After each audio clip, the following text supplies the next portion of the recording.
Let's play a game now. It's called Ask Matt. And we're going to play this with Mina. So we're going to go team by team in the AFC East. Mina, you're going to give us the team needs. Then Matt is going to tell us who he is picking in his latest mock. So let's start with the Patriots picking at number 3. Mina, what are their biggest needs? Yeah, quarterback, obviously. But beyond that, I would say wide receiver. You're bringing back Kendrick Bourne, who's a player I like. I like Demario Douglas. You still need that number 1. And then offensive tackle. Trent Brown is gone.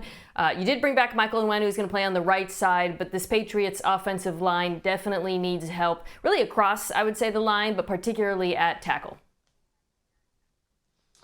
Yeah, I mean, I'm with you. Everything on offense might be this easier answer for what the Patriots need, which is actually why in this most recent mock draft, I had them trade back from number 3. That's not me reporting that they're going to trade back, but looking at the scenario of if they did move back. And I know those calls will be made. What could it look like? How could you build this team if you do trade back? You could get a premier left tackle in an Olu Fashanu from Penn State. If you move back to 11 and 23, where the Minnesota Vikings are at right now in the first round, you could look to add an impact player on defense, like a corner in Cooper DeJean, who has some of that inside-outside versatility, also a fantastic punt returner.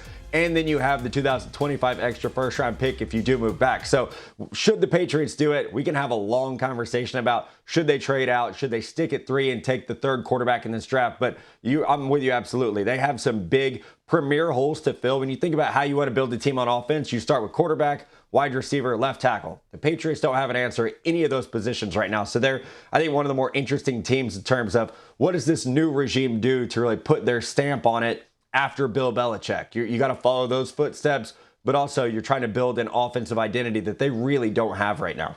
Yeah, we've seen the Jets again make this move today and be so busy. So given everything that we know about what they have done, Mina, where is their biggest need? They sit at number 10.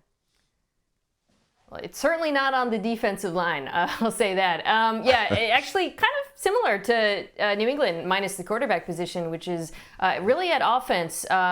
Wide receiver, you do bring in Mike Williams, but not only does he have an injury history, he's getting up in the years. It's a 1-year deal. So that's still a position I think they could add at really pass catcher generally. And then offensive line. Again, they were very active in the offseason at fixing this position, trading for John Simpson, signing Morgan Moses, and Tyron Smith to play left tackle. That's great. I love all those moves. It's not enough. We saw, of course, nightmare situation with the Jets and that offensive line. So I think even with the additions they made in free agency, that's a position that they have to attack in the draft. No, absolutely. And that's why at pick 10, I feel like they can almost go best player available on offense. In the mock draft, I had them take the tight end out of Georgia, Brock Bowers, because he could be that middle of the field option route safety valve for Aaron Rodgers. And this is a team, the Dallas Cowboys think they're all in. No, this is what all in looks like, because you're signing 33-year-old offensive tackles. You're getting a 30-year-old wide receiver in Mike Williams.